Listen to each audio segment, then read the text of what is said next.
somebody stopped by other than the mosquitoes to enjoy the, shall we call it, a wading pool?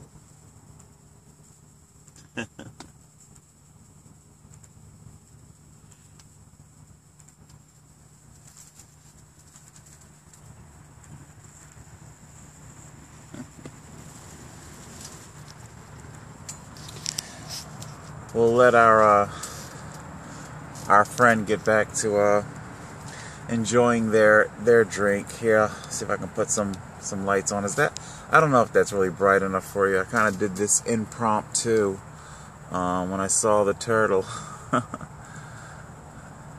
It's nice, and I've noticed them, you know, around the camp. You know, when I first arrived, so I do try to walk gingerly and to be mindful of them, because I don't want to hurt them. I know, I think I could do with a bit more frogs. I miss my frogs. I guess there's not enough water to support them. I guess that's why our friend there was so parched. That little part of the base tarp, it cups like that, and it kind of it acts as a little makeshift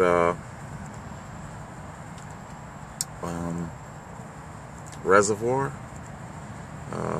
trout, water trout, trough, or should I say trough, water trough. All right. And anyway, the birds come also, you know, and God, when did I get so fucking soft? I've considered, you know, tucking it under, because it is a body of water where the fucking mosquitoes can lay eggs. But it's the tent, because it pegs out, you know. It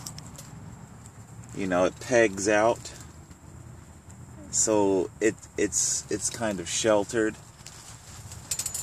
Is he gone? I guess he's gone already. Whew. I guess they're not that slow. But it keeps the water from evaporating, because the awning kind of pegs, you know, guy lines out, and it keeps the sun from evaporating the water right away anyway. And the birds come, and they have a nice cool drink, and it's right there at the base of the tent, and I think it's nice. And it's nice that the turtles are also making use of it.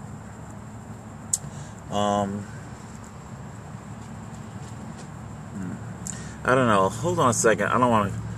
I just kind of. I want to get behind the. Try to do like a little light check. I don't know if I'm lit well enough. You know what? I'm just gonna go ahead and go. You know.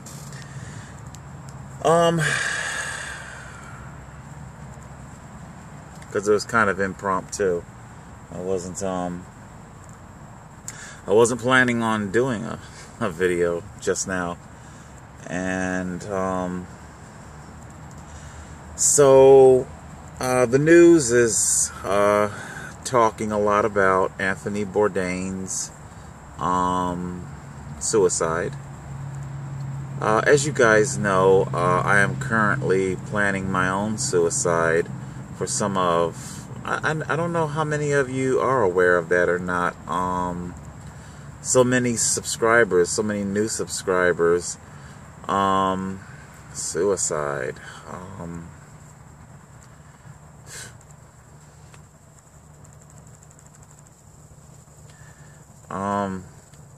I'm sorry. I really didn't...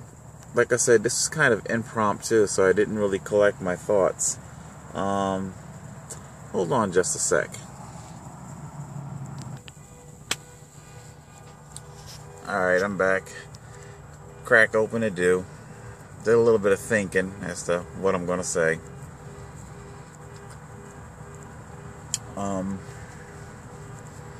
And I see I've started this using the main camera on the phone, so I can't use my hands free. Yeah, well, all right. This is not going to be an installment of Sober Suicide. This is going to be more about I guess I can say Anthony Bourdain's suicide, or I can't. You know what? I can't talk about his suicide. I can't talk about it because I don't know the man. I know very little about him. And suicide, it's such a personal thing that I can't possibly comment on it. So I guess I'll just simply be talking about suicide.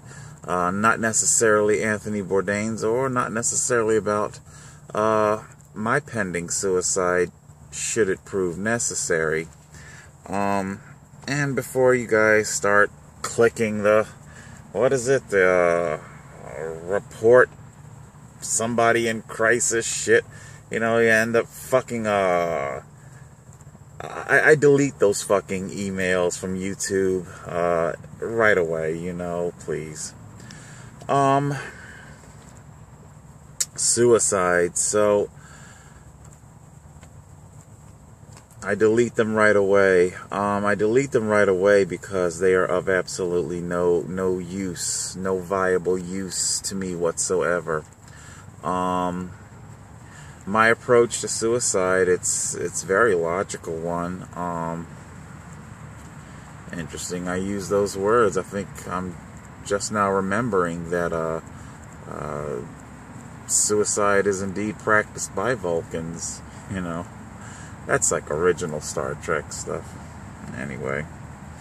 What was it? I was also, you know, it's all over the news, YouTube. I think Chris Como did something about, what is it called? Columbia Protocol, something or another. You ask a bunch of questions. These questions, they gauge a person's imminent, how close they are to committing suicide, I guess. Of course, my answer is yes to every last single one. The only thing that I am pending and waiting to see is if I will prove victorious in court or not in my appeals. Then again, you know, even before Bourdain's suicide, you know, I haven't been feeling very good about life. But this is a reoccurring theme. It's the end of the month, all out of money. I borrowed a few bucks from a buddy to tide me over to next week's paycheck, and you know, it's like there's the court thing, there is the history of the sexual abuse, the unlawful incarceration, what Jewish Family Services did to me, what Aaron Bowes did to me, what Lisa Wachowski did to me, the abuse that they did to me. I am expected to be a good sport and to live with that. I'm expected to be a good sport and to live with what New Jersey State Police did to me.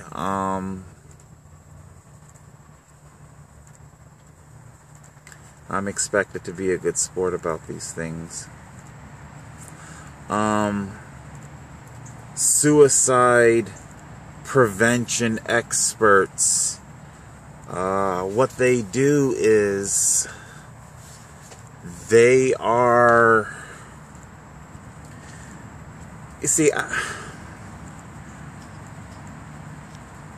I don't want you to look at my situation as your own.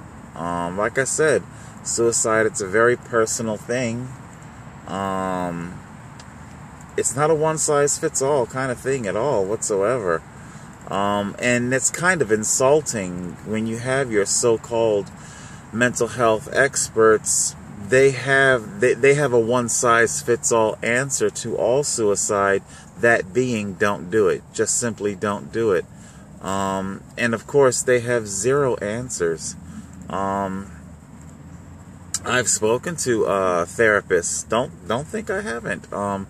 I've spoken to therapists about the issues that drive the need for suicide, to escape the persecution.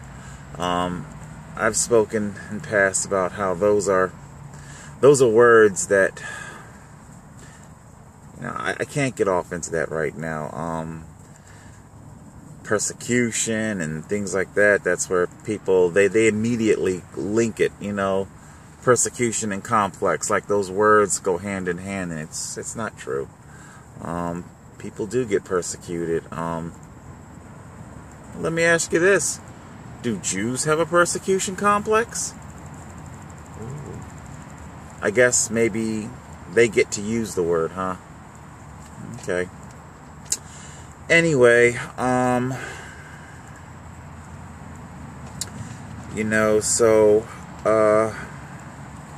therapists can do nothing. That's one of the things that I learned very, very early on. I learned that years ago.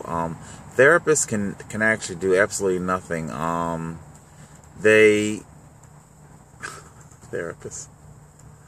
Therapists are the sorceress. Here I go with my science fiction analogies. Therapists are the fucking sorceress from He-Man. I know it's a way too esoteric. It's an obscure reference. A lot of you guys probably don't get it. The sorceress has no power outside of Castle Grayskull. She can't even leave Castle Grayskull unless in the form of the Falcon. She transforms into a falcon. But once she leaves Castle Grayskull, she has no power outside of it. That's a therapist, when you're in, and I'm not entirely sure. Oh, there goes that turtle. Turtle.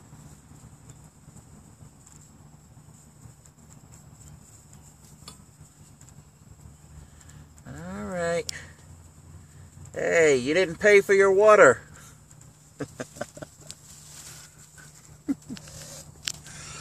He's like, bitch, you living free. Don't come talking to me about water. Anyway. But yeah, therapists can't do anything for you outside of their office. I'm not entirely sure what they can do for you inside their office. They sit, they listen, they're empathetic. Again, that goes back to the nature of your, depression, anxiety, whatever it is that you're there for. A lot of people's issues are, not necessarily what they think they are. You see, that's why I say it's not a one-size-fits-all kind of a thing. A lot of people's issues are like, they're talking in the news that teenage girls lead suicide as number one. At the risk of, belittling teenage girls' issues. But, look, unless, Johnny doesn't love you, and it's, young love or social acceptance, your place in the pecking order of your group, of your social group, all this shit changes. All of it. And what's interesting, I sometimes hear young people complain, or I don't know if it's complain, but they have anxiety and woe over at the end of whatever the high school or the junior high or maybe even elementary. So even if you did have a high pecking order, when you transmute and you go to the next level, junior high or high school or college, everything changes And if you were to, because I've heard some will complain that I'm not as close as I used to be with my friends from the... People change. That's the whole point. That's the whole point that I'm trying to make. People change. So, you know, your group, it changes. I guess I've made my point there. You know, I'm trying not to be belittling, you know, of teen angst. But it's so temporary. Jesus Christ, it's got a half-life of how short? It's temporary. From what I understand, there was a lot of teen suicide in the 50s. You know, a lot of girls and shit are over breakups. It's like, you know, it's like, what, 60, 70 years ago? They're still dead. They could have lived an entire life over, you know, and of course, who hasn't seen sometimes the cliche joke but not joke, you know, the hot jock, he's now like fat, got a beer belly, you know, he's like one of the worst people you've ever seen in your life, you know. You know, same thing with the prom queen, you know, she never went any farther than beauty school and the town lush and...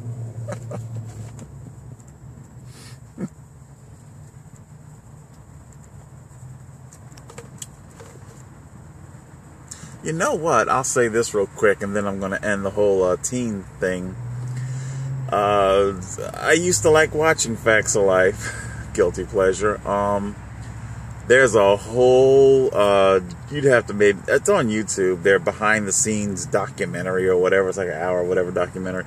And of course, they always wanted Blair to be the one to lose her virginity, but Blair had religious beliefs in real life. Lisa Welcher is her name, or whatever the fuck, you know, so she's a conservative, you know, a Southern conservative, and she didn't want to do that with her character. And anyway, the point is, of all the ones to end up being to lose their religion on the, not lose their religion, lose their virginity on the show, although some of you probably would call it losing your religion. Mindy, Khan, Kaling, whatever Natalie, you know, she was the one, you know, so kind of like that, you know, just because you're one way in this part of your life, it's not always going to be that way. All right, moving on. So, you know, you really have to ask yourself, is your situation permanent, temporary?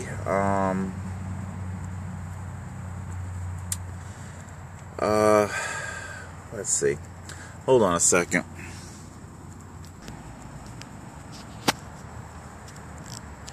People get bullshit bogus tickets. Happens. If you want to say it's a part of life, you can say it's a part of life. If it were a situation where I was just given, you know, a couple of tickets on a fluke and they were bullshit tickets and were not real, I don't know. Would I have cut a deal with the prosecutor? I don't know. I don't know if I would or wouldn't, but if it was just a fluke, then no, I would not be ending my life over it. My current plans for suicide are not just simply for one thing, however. It's for a huge amalgamation of things that have spanned over decades. So like I say, there is no one single villain. It's that what I just said.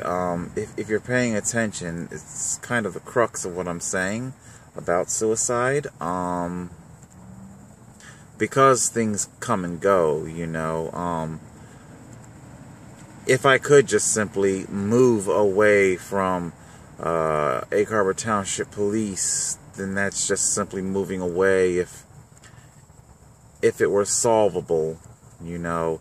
I've heard a number of times, just pay it and be done with it. But I've done that as well in the past. And every single thing they say about bullies has definitely come true. You can't keep giving the bully your milk money. You're going to have to make a stand, and that's just simply all there is to it. I guess this is the part where I segue into quality of life. Do I want to spend the rest of my life ducking and dodging police? A warrant is a warrant for your arrest. It's just that simple. Do I want to spend the rest of my life ducking and dodging from police, or do I want to be my own man? That's a quality of life statement, question. I hate to use my sister's situation. It's not like I really want to, I just hate using a situation, but it really does, it is the proof positive of, because I get so many comments, so many armchair quarterbacks, so many trolls. You need help, you need therapy, you need medicine, you need to go to a mission, you need to go and get in their program services. And what either they know it or don't know it, or just simply don't care, because so many people just simply, they get exacerbated with homelessness and the conundrum, and it's just simply an out of sight, out of mind thing. Yeah, like your Japanese internment camps. Just round you up and stay here. My sister, she's on disability as well. After her breakdowns, my sister's check is completely annihilated. And when I say completely annihilated, I mean just that. I think she gets to keep like $20, maybe. I know that her living facility, so she's housed, her living facility, I think they feed her dinner. She's housed and she gets a dinner. I don't know if she gets a breakfast or a lunch. I'm not entirely sure.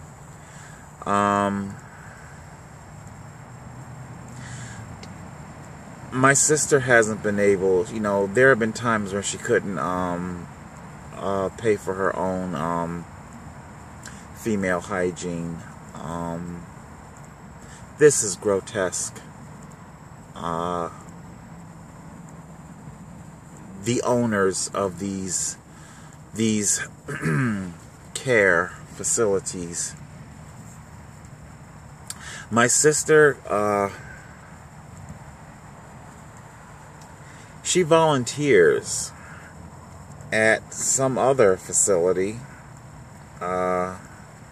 basically being a janitor for free. I'm not entirely sure how she was introduced to it, but she basically cleans for free, a few hours a day. This facility, like her own facility, it operates in the deep black. They don't even have the human decency to buy her a bus pass. What pitiable money she does have left over, she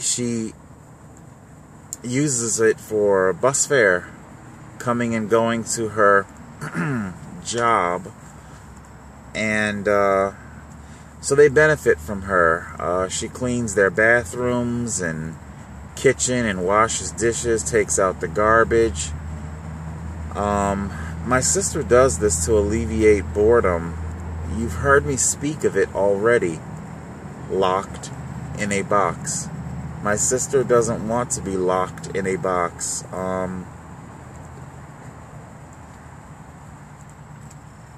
Nobody does.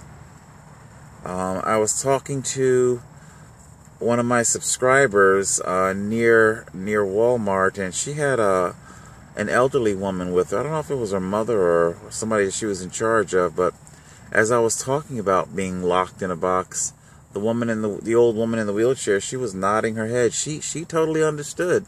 You know, that's why she was happy to be out and about, to go to Walmart, to come outside of the home and do something.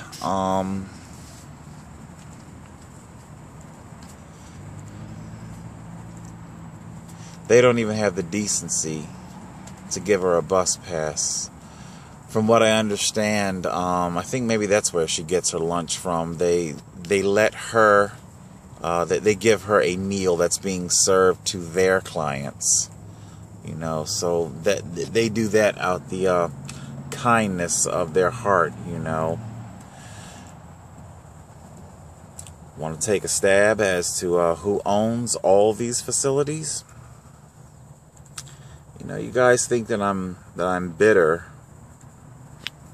Anyway, I'm trying to keep my focus here because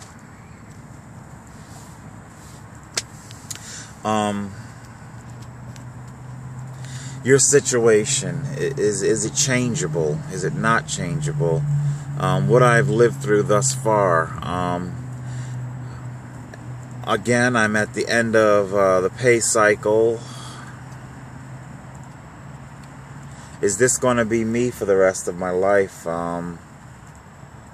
Never enough money, just going hungry at the end of every last single month.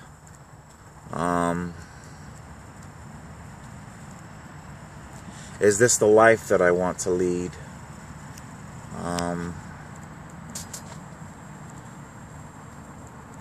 These are all questions that you can't answer for me. Only I can answer for me. Just like I can't answer the questions Anthony Bourdain would have, or was it Kate Spade? She killed herself.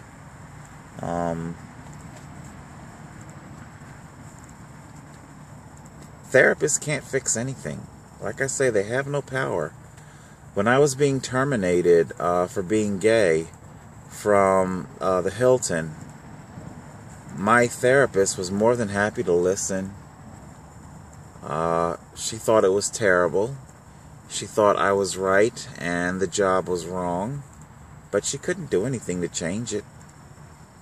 That discrimination isn't going to change, not in my lifetime. And hell, if anything, the gay community just took a huge step backwards. Need I remind you, I am 46 years old. Life is half done and over. See, it was a different situation when I was young and in my 20s, and you got a lot ahead of you. You know, I don't know, maybe that's why guys Anthony's age, you have a lot of, you know, you hear about the teenage girl, 13 Reasons Why types committing suicide. You also have a lot of your Robin Williams and Anthony Bourdains and Total Controls. You know, I can't speak for Robin Williams or Anthony Bourdain or Kate Spade. I can only speak for myself. I've taken a very accurate assessment of life. What I have suffered through thus far. Am I willing to continue living with the horrors that I've been exposed to thus far? You can't answer that question for me. Only I can. What horrors await me in the future?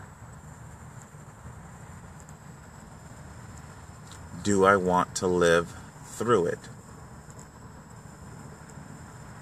What quality of life am I currently living, and what quality of life awaits me in the future? They're already talking about Social Security becoming insolvent by 2035. They're talking about massive cutbacks. My check already doesn't last to the next check. Starvation. Do I really want to stick around for that? a life in the woods. The winters get colder.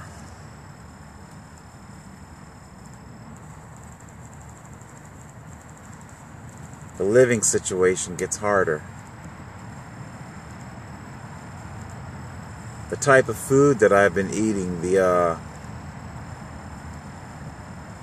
ready-made food, the frozen foods, the fast foods, they're only going to get more expensive. The inflation is only going to get more expensive, and the check is only going to get smaller. Do I want to live through that?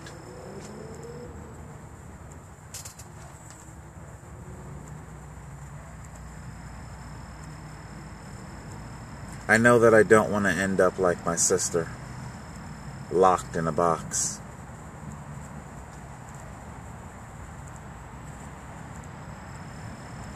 She is... I'm not entirely sure how sentient she is to her situation. That's what the head pills do. I don't know if you understand that or not. You see, life damages you horribly. Psychotropic medications do absolutely nothing to heal and restore. I'm going to say that again. Psychotropic medications do absolutely nothing to heal and restore. Their job is to literally further the psychological damage. They understand that they can't fix what has happened to you. So let's just damage you even more to the point where you're not really aware of how damaged you are anymore. That's how the medication works. Once you are oblivious to the scope of your own psychological damage, then suddenly you don't mind living these horrible lives.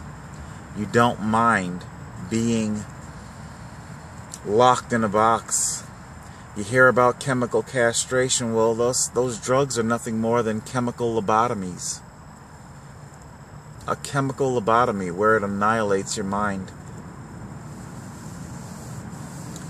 And I don't want that. I definitely choose death before that. Alright. Sorry I wasn't anything more chipper. Talking about suicide. Sober Suicide, episode 2, it is coming. It's going to take place in Atlantic City. Another thing that we say, that I'm hearing, we didn't know, because that Columbia Protocol, because they say people, they don't know, I didn't know it was coming, I didn't know it was happening. You won't be able to say that with me. I don't want help. The help that I want is not the help that's available. Again, I want to repeat myself. It's already long as hell. Caring is nice. Empathy is nice, but that isn't anything I can take to the bank. I can't go to, what was it? I just called Atrium. Want to know who owns that? I just called Atrium Apartments. My disability check isn't big enough to get me in there, and I can't go in there and say, well, what I lack, there are people who care for me. Hey, how about that? Can I take a screenshot and print out the Facebook and the YouTube outreach emails? There are people who care for you. It's not too late. Think before you act. We care. Can I use that as legal tender? Of course not. Okay? Poverty is very real. And suicide ends poverty. That's something you don't want to think about. I don't think I want to live the rest of my life poor. Not able to take care of myself. I'm already disabled, and this body, it's only going to get worse. God, my my vision isn't so hot. They already announced there's an increase in the Medicare premium monthly. I don't even elect it, you know, and that's why I didn't elect the medical coverage for Medicare. It only gets higher. I can't feed myself from check to check as it is. Jesus Christ, now you want to sit here and take $100 and almost $40 now? And that's just for the office visit? You're not even talking a script plan. Alright, what can I say? Alright, I'm not going to convince you. I know, I get it. It's hardwired. It's built in. Suicide, never, ever. You never, ever do it, no matter how bad it gets, you know? I mean, hell, even people who are excruciating pain with bone cancer, even, you know, people don't necessarily want to see them kill themselves. Alright, do I want to throw in Star Trek Voyager? Q, suicide? Alright, that's it. Total Control 871.